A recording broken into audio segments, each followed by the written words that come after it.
Selamat pagi adik-adik. Nah, kita berjumpa lagi di dalam ibadah sekolah minggu para remaja. Nah, sebelum kita mulai mendengarkan firman Tuhan dan membaca firman Tuhan, mari kita sama-sama tunduk di dalam doa dahulu ya adik-adik. Mari kita berdoa. Selamat pagi Tuhan Yesus, terima kasih karena kasih setiamu ya Bapa. Kami dapat kembali bertemu dalam ibadah sekolah minggu pada pagi hari ini. Tuhan, apapun yang kami alami, bagaimanapun keadaan kami saat ini, walaupun kami harus bersekolah minggu online, namun kami yakin dan percaya Tuhan, Engkau hadir di tengah-tengah kami, dan sekarang kami mau mendengarkan firman-Mu. Biarlah Engkau yang berbicara kepada kami, dan biarlah kami dapat mendengarkan firman-Mu dengan sebaik-baiknya. Berkati telinga kami ya Bapa, berkati hati kami sehingga menjadi tanah yang subur bagi firman-Mu. Terima kasih ya Tuhan Yesus, haleluya, amin. Oke, nah adik-adik kita mau sama-sama membaca dari Markus 11 ayat 1 sampai 11. Ketika Yesus dan murid-muridnya telah dekat Yerusalem, dekat Betfage dan Betania yang terletak di Bukit Zaitun, Yesus menyuruh 2 orang muridnya dengan pesan, "Pergilah ke kampung yang di depanmu itu.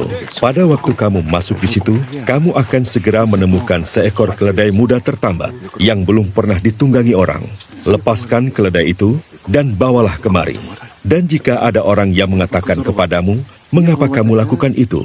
Jawablah, 'Tuhan memerlukannya. Ia akan segera mengembalikannya ke sini.' Mereka pun pergi dan menemukan seekor keledai muda tertambat di depan pintu di luar, di pinggir jalan, lalu melepaskannya. Dan beberapa orang yang ada di situ berkata kepada mereka, 'Apa maksudnya kamu melepaskan keledai itu?' Lalu mereka menjawab seperti yang sudah dikatakan Yesus. Maka orang-orang itu membiarkan mereka. Lalu mereka membawa keledai itu kepada Yesus dan mengalasinya dengan pakaian mereka. Kemudian Yesus naik ke atasnya. Banyak orang yang menghamparkan pakaiannya di jalan, ada pula yang menyebarkan ranting-ranting hijau yang mereka ambil dari ladang. Orang-orang yang berjalan di depan dan mereka yang mengikuti dari belakang berseru, 'Hosana, diberkatilah dia yang datang dalam nama Tuhan. Diberkatilah kerajaan yang datang, kerajaan Bapa kita Daud. Hosana di tempat yang maha tinggi.'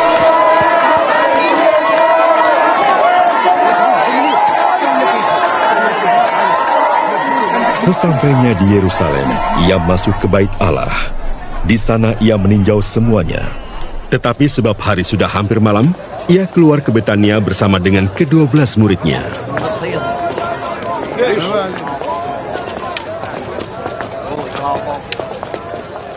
Adik-adik, tadi kita sudah sama-sama membaca ayat firman Tuhan dari Markus 11 ayat 1 sampai dengan 11.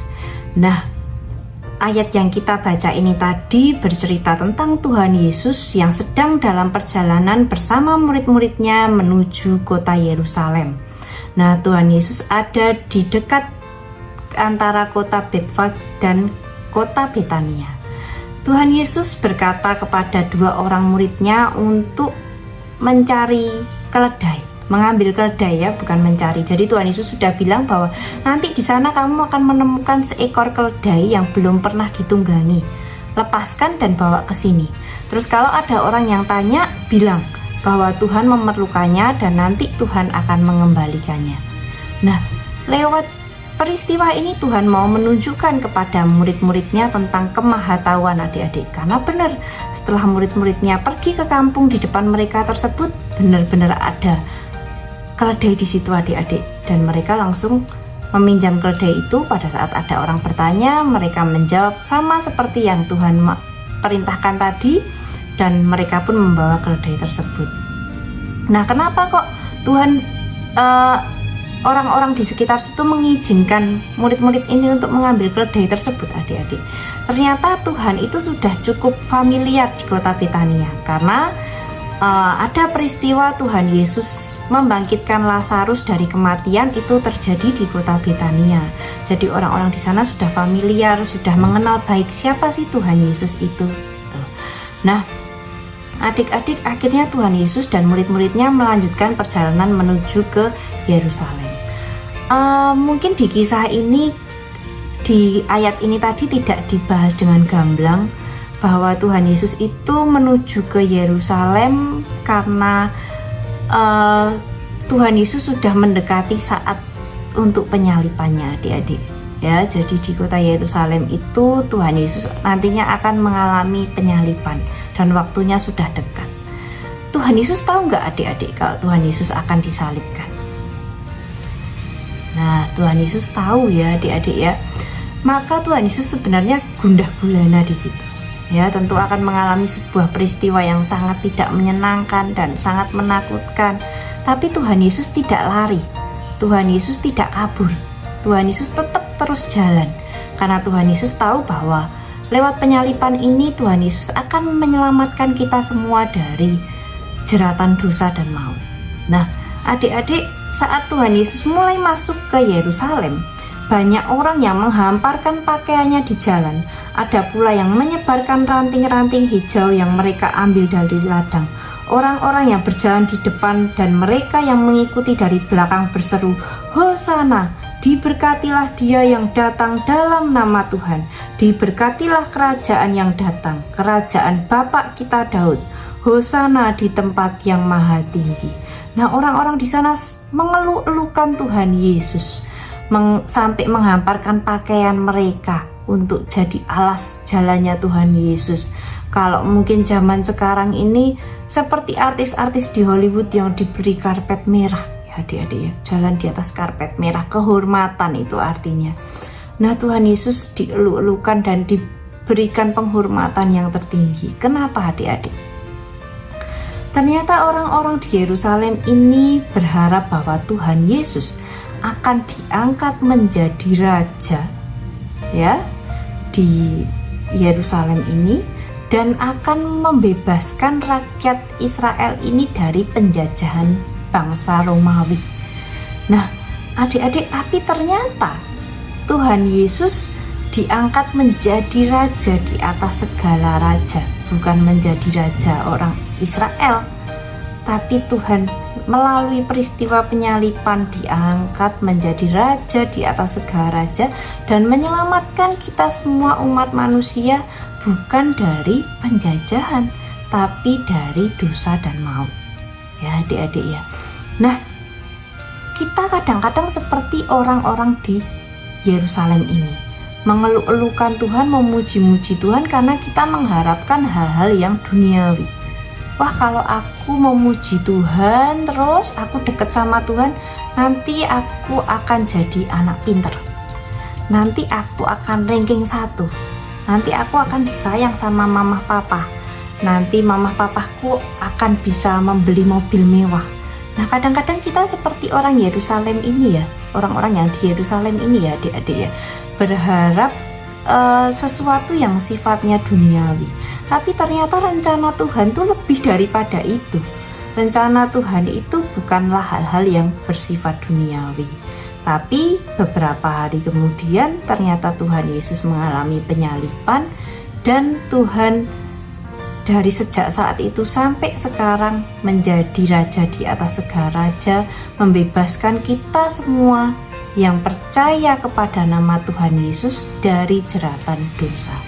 Nah, adik-adik, Kak Kesia pengen mengajak kalian semua lewat bacaan pada pagi hari ini untuk meletakkan kebahagiaan kita dan menyadari bahwa kebahagiaan kita itu bersumber hanya kepada Tuhan Yesus saja, adik-adik, bukan kepada hal-hal yang duniawi tadi.